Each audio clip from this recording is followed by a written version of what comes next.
అంటే మీరు ఏది చేసినా మరి మా యొక్క దైవ సేవకుని నిర్దాక్షిణంగా చంపివేసినా మేము మాట్లాడకూడదు, మేము మౌనంగానే ఉండాలి.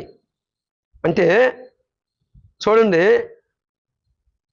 రాజ్యాంగములో article 25, article 26, article 27, article 19, article 19 ప్రకారముగా రాజ్యాంగములో ఉన్న వాటిని హక్కులని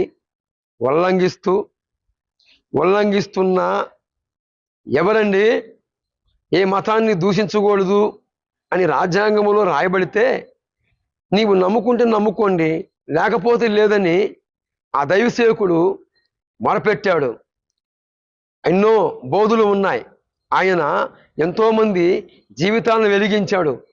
ఆ దైవ సేవకుడు కానీ తక్కిన వ్యక్తులు దైవజనులుగా ఉన్నవారు ఎవరైనా కానీ ఏమండి దూషించారా? రాగదేశాలు కల్పించారా? ప్రమాణ స్వీకారం చేసేటప్పుడు మాత్రము దేశం పట్ల నేను ప్రేమగా ఉంటానని ప్రమాణ స్వీకారం చేస్తున్నారు. ఈరోజు మా ఓట్లు వేసుకున్నారు, ఈరోజు మా మీదనే దాడులు జరిపిస్తూ ఉన్నారు కొందరు రాజకీయ ఎత్తలు.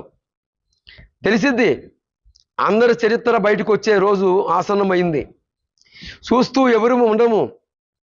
మా మీద కేసులు పెట్టాలి, మా మీద మేము న్యాయం కోరాం. మా యొక్క బోధకుడు ఎలా చంపబడ్డాడు?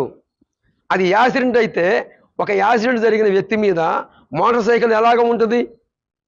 బూట్ కాలు ఎలాగ ఉంటుంది? గుండె మీద ఎలాగ ఉంటుంది? హెల్మెట్ పెట్టుకున్న ఆ ముఖానికి ఎలాగ దెబ్బలు తగులుతాయి? ఎక్కడ బాడీలో ఎక్కడ దెబ్బలు లేవు, ముఖానికి మాత్రమే దెబ్బలు తగిలాయి.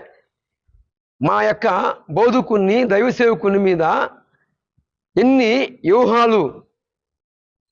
ఇది ఒక రాజకీయ ఆడిన సదరంగం అంటే ఇదేనేమో. రాజకీయంలో ఉన్న వ్యక్తులు దైవ సేవకుని మీద సదరంగం అంటే ఒక దైవ సేవకుడు సారాయి తాగుతాడు, మందు తాగుతాడు అని పబ్లిక్లో ఉన్న ప్రజలందరి దృష్టి మళ్లించటానికి ప్రీ ప్లాన్ మర్డర్ చేసింది కాక ఒక వ్యూహం ప్రకారముగా ఒక వ్యక్తిని, ఈ వ్యక్తి ఎవరయ్యా? పగడాల ప్రవీణ్ గారేనా? బార్ షాపులో ఉన్న వ్యక్తి. నేను ఆల్ ఎవిడెన్స్లు ఇచ్చాను. బార్ షాపులో ఉన్న వ్యక్తి ఫోటోస్ సహా వేశాను. దాని గురించి ఎంక్వైరీ ఏమి లేదు. ఎంతసేపు ఉన్న పగడాల ప్రవీణ్ గారు బార్ షాపులో పోయాడు, 3 గంటల సేపు కూకున్నాడు, అక్కడ తూలుతున్నాడు. అసలు ఆ ఫోటో ఎవడు తీశాడండి? ఆ ఫోటో ఎవడు తీశాడు? హైదరాబాద్ నుంచి మొదలుకొని పగడాల ప్రవీణ్ గారు ముఖానికి మాస్క్ తీయలేడా? ముఖానికి మాస్క్ తీరా? హెల్మెట్ తీయడా? ఏమండి, జస్ట్ ఒక 5 మినిట్స్ హెల్మెట్ నెత్తిని ఉంటే సిమట పోసి తీయాలనిపించిద్ది. హైదరాబాదు నుంచి ప్రతి 250 సీసీ కెమెరాల్లో హైదరాబాదు నుంచి వచ్చిన పగడాల ప్రవీణ్ గారు హెల్మెట్ ఎక్కడా తీయలా, మాస్క్ ఎక్కడా తీయలా. ఏమండి, ఇది ఎంత అన్యాయము! మేము అన్యాయమని శాంతియుతంగా ర్యాలీ జరిపించుకుంటూ ఉంటే కొందరు రాజకీయతలు అంటారు, మా మీద కేసులు బనాయిస్తారంట. ఏమండి, న్యాయం కావాలి, మాకు న్యాయం జరగలేదని మేము కోరితే మా మీద కేసులు పెడతారా? ఏమండి, ఇది ఎంతవరకు కరెక్ట్ అండి? ఇది న్యాయమేనా? పాస్టర్ అజయ్ బాబుని మీద కేసు ఎలా పెడతారు? ఇంకా దైవ సేవకులు ఉన్నారు అంటే న్యాయం కావాలని అడిగిన వారి మీద కేసులు బనాయిస్తారా? ఏమండి, ఎక్కడైనా కానీ దూషించినట్లు ఉన్నదా? దైవ సేవకులు మా విశ్వాసాన్ని మేము బయలుచుకుంటూ ఉన్నాం.